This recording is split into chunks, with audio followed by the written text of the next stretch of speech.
Мир вообще сошел с ума. Бабах. Теперь мы разгребаем вот это вот дерьмо. Когда-то надо начинать. Побойтесь Бога, наступят времена и похлеще. Вот беда будет. Кто жил в 90-е, тот знает.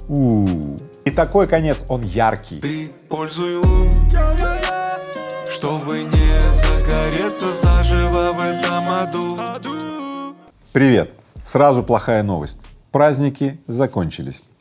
Пока вы кушали свой шашлык, я приготовил обзор на самые важные события уходящих дней. Начинаем по традиции с хорошей новости. В Липецком зоопарке в семье муфлонов, белоножки и смайлика родился малыш. У пары это уже третий совместный детеныш. Недельный ягненок пока набирается сил, он не отходит от мамы и питается только молоком.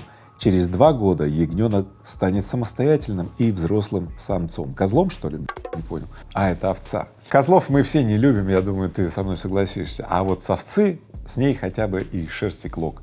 А в нынешних условиях, когда гречка запасена, ноутбуки тоже припасены, сахар, да, и так далее, шерсти клок нам тоже не помешает.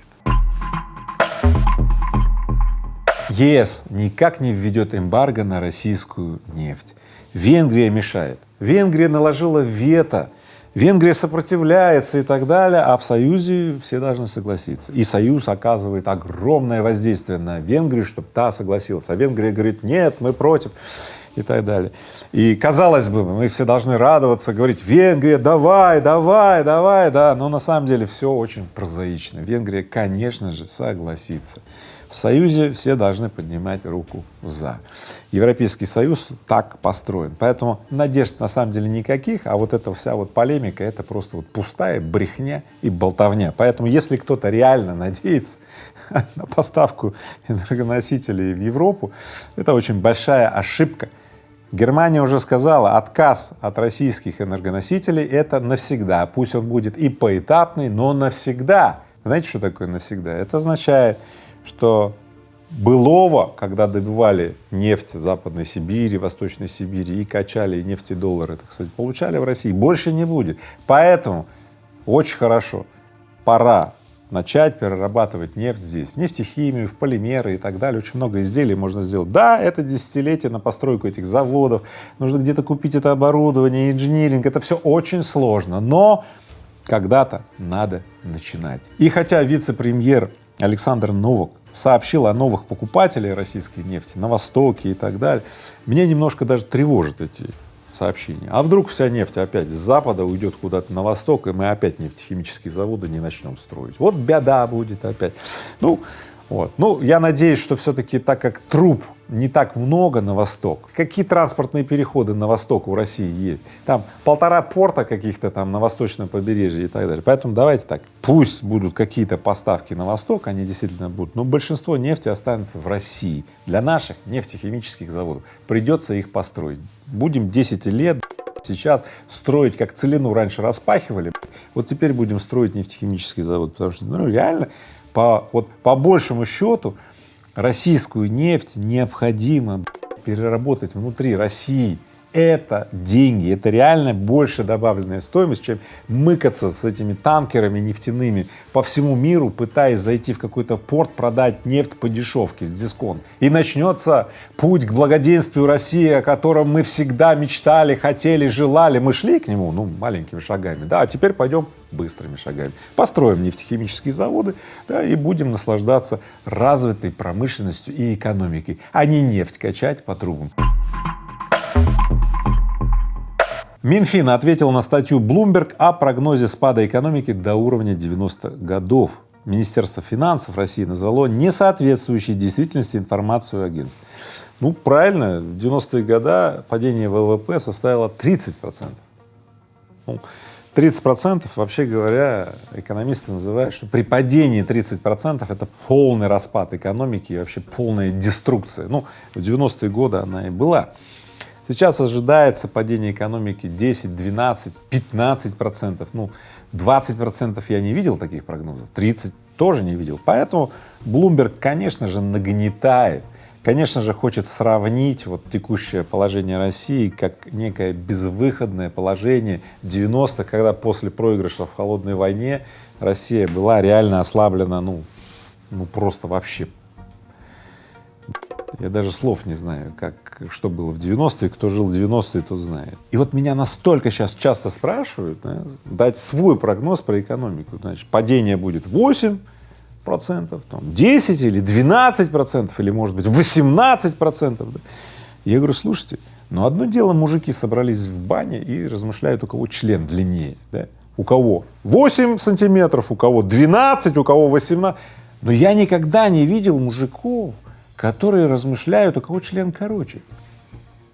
Так вот, размышление о том, упадет там на 8%, на 10-12, это размышление людей, у кого член короче. О чем мы рассуждаем?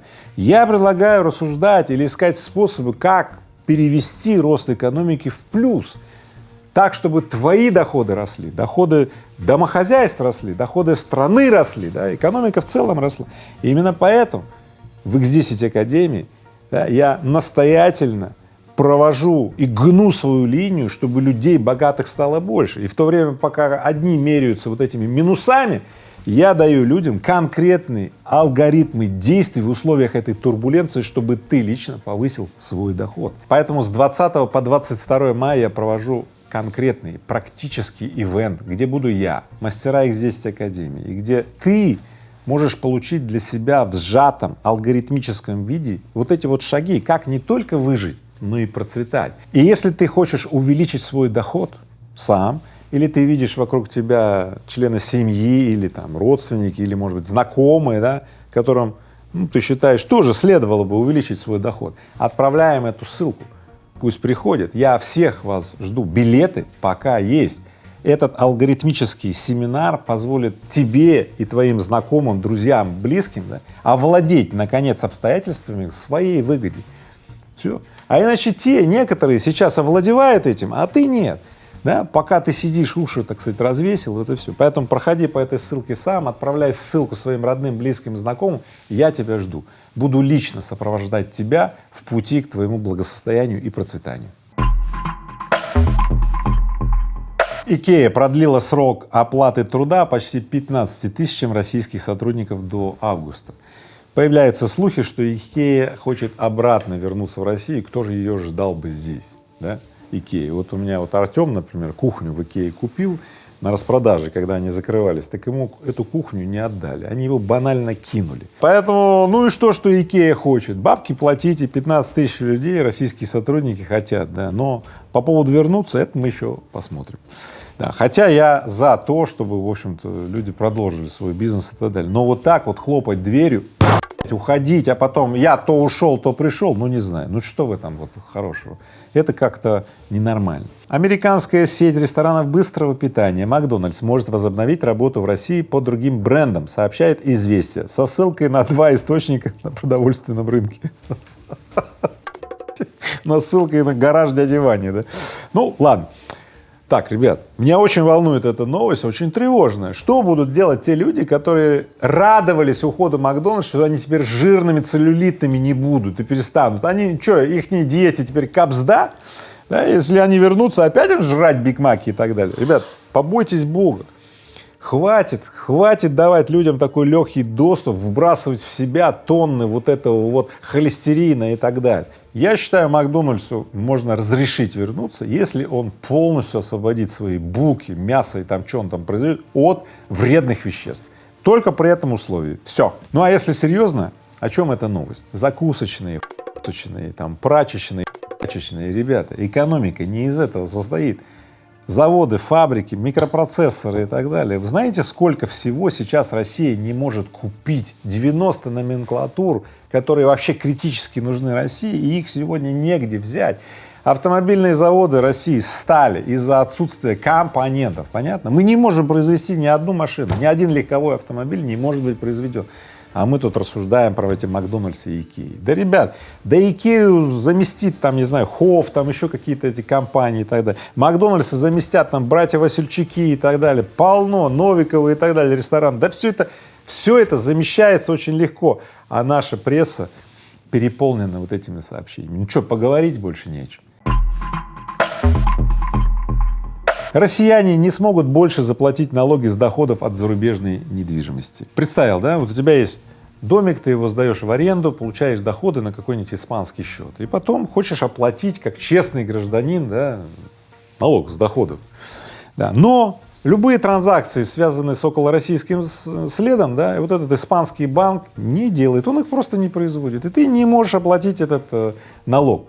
В результате в России ты начинаешь являться правонарушителем со всеми вытекающими. Поэтому вот эта блокировка иностранными банками любых транзакций, связанными, да, с русским следом, она блокирует поступление доходов в российский бюджет. Раз. Она делает граждан, честных граждан, преступниками. Два. И много чего неприятного, вообще говоря, творится в этих вот ограничениях. И вообще, мне кажется, мир вообще сошел с ума. Все, что мы делали для того, чтобы облегчить жизнь людей, сейчас работает против людей. Я не могу биты купить. Я вот недавно для музыки своей покупал биты на сайте. Я не могу с российской карты их оплатить. Мне пришлось звонить своей знакомой в Казахстан, чтобы она оплатила со своей казахской карты, да. И чё, я потратил столько времени, я отвлекал время своих людей и так далее. Что происходит вообще? Вот так вот. Так вот эти вот блага цивилизации неожиданно обратились против нас, и теперь мы разгребаем вот это вот дерьмо. Возможно, нам стоит задуматься об этом и, может быть, как-то по-другому организовать свой быт в дальнейшем. Курс доллара перестал быть в фокусе нашего внимания, потому что все уже знают, что это какой-то нарисованный курс, что наличные доллары нельзя по такому доллару купить. И вот пришла еще одна достаточно забавная новость. Трейдерам тоже рекомендовали не опираться на курс рубля на Мосбирже. То есть все больше и больше подтверждений, что курс рубля на московской бирже — это вот такой вот специальный там курс, который ничего не значит, кроме курса рубля на московской бирже. Один хрен. Купить наличные по этому курсу нельзя, там, брокеры ведут операции там, по другому курсу и так далее. Существует огромное количество параллельных там, курсов доллара и так далее. И вроде это плохая новость, да, но на самом деле ничего плохого, потому что на 7 мая, например, курс на московской бирже 66 рублей с половиной, а курс Refinitiv, это организация, которая рекомендована, значит, котировать вот этот рубль, он 68,5. То есть, разница не очень большая, то есть в пределах вот этих вот каких-то больших комиссий. Так что пока отличие вот этих вот курсов на московской бирже и курсов, по которым происходят реальные сделки, не такое большое, то все более-менее ничего. Вот когда они разойдутся более чем в 2 раза, тогда наступят времена и похлеще. В России начали разрабатывать ГОСТ для электросамокатов и моноколес. Их предельную скорость предлагается ограничить 25 километрами в час, а для парков предусмотреть автоматическое замедление до 6 километров в час. Ты такой гонишь на своем этом самокате, такой 25 километров в час ограничить. Раньше гонял, кстати, сколько ты гонял раньше, если ты вот гонял, да? Но сейчас ты будешь гонять до 25 километров в час, и тут ты в парк заезжаешь такой красивый, все такое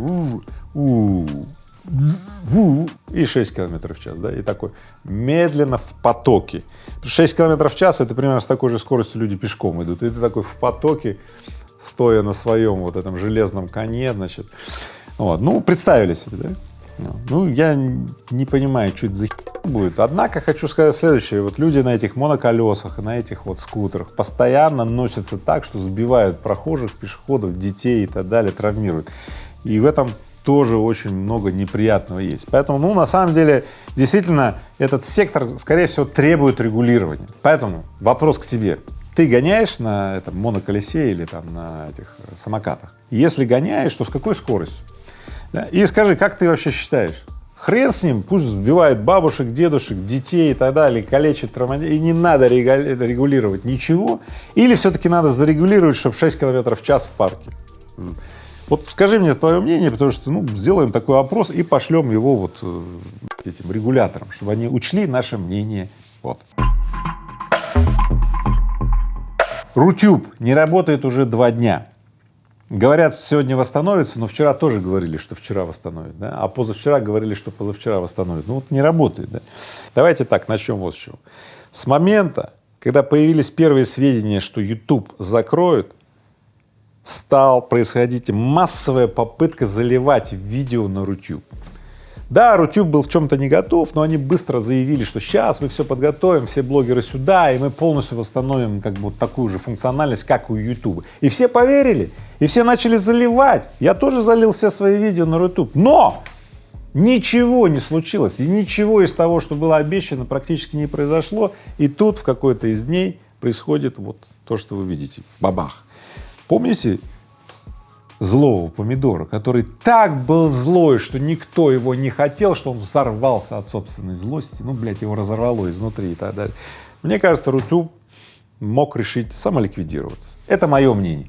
Если посмотреть все мнения другие, ну, слушайте, есть мнение там хакеров из Anonymous, они говорят, это мы положили Рутюб, они взяли на себя ответственность, что они там потерли какой-то код и так далее. Ну, слушайте, тогда вопрос к безопасности Рутюба, ну, это вообще какой-то детский лепет, да? Но в общем-то, да, смотрите, конец Рутюба в виде того, что, ну, не получилось, да, мы не смогли привлечь блогеров и трафика там из сети и так далее, ну, это какой-то невзрачный конец. А вот то, что хакеры из Anonymous зашли, положили, атака и так далее, и такой конец, он яркий, это брызги шампанского, это брызги помидора, раздавленного со всех сторон и так далее, он яркий, он запоминающийся и в конце концов он праздничный, потому что этот праздничный салют, в конце концов, знаете так, любой конец — это чье-то начало. Да здравствует новый видеохостинг, который обязательно возникнет в России, и на этот раз у него все получится не так, как у Рутюба. Опять выходные. Роструд опять решил порадовать одних и расстроить других. Роструд напомнил о следующих длинных выходных. Да, они будут с 11 по 13 июня в связи с празднованием Дня России. Ну, хорошо. В общем, ребят, кто не успел посадить картошку, да, в мае, может сделать это в июне. Может, поздновато, но на самом деле лучше поздно, чем никогда. Да? Поэтому давайте так, запасайтесь рассадой, семенами, лопатами.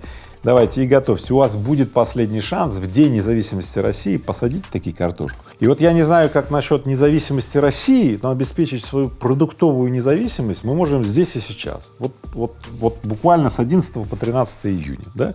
Берем, сажаем картошку, да, и у нас будет продуктовая наша независимость. И гречку, которую мы запасли, и сахар, который у нас полные погреба, и теперь еще и картошка дадут нам уверенность в своем вот безбедном таком существовании. А знаете, когда у нас хорошее настроение, то и дела спорятся. И давайте вместе, в конце концов, размножать хорошее, и тогда плохому места просто вот вообще не останется. Я в огне, ум поглотил мой разум. Я в огне, горю в огне.